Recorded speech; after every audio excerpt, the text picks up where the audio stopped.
I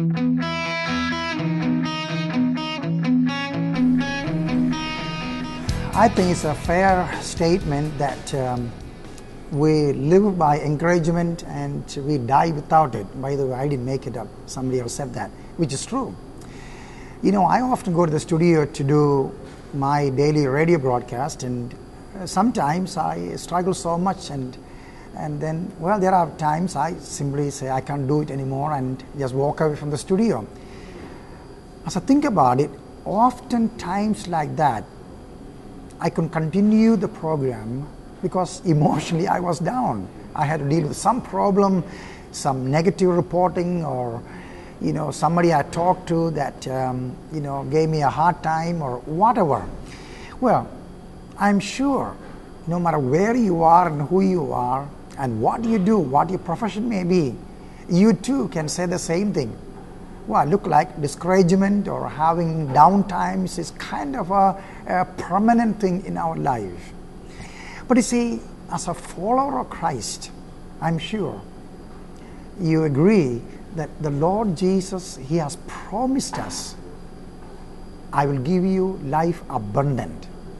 Of course, if that be the promise, then obviously Jesus faced a huge amount of difficulties and trials, but He had this life that always manifested victory.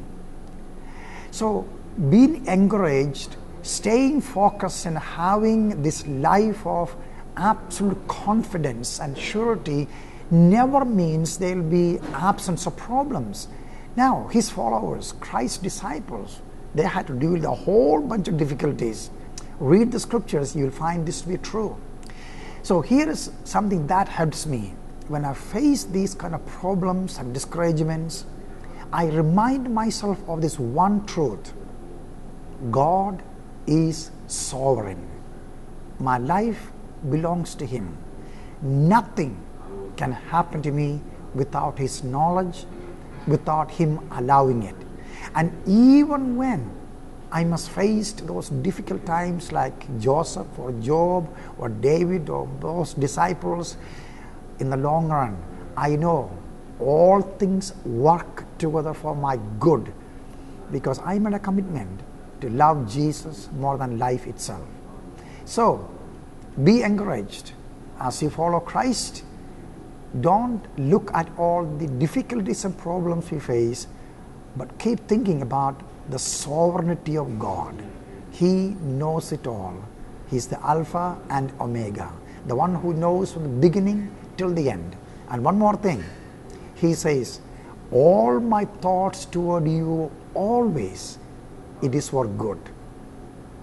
And that we can count on.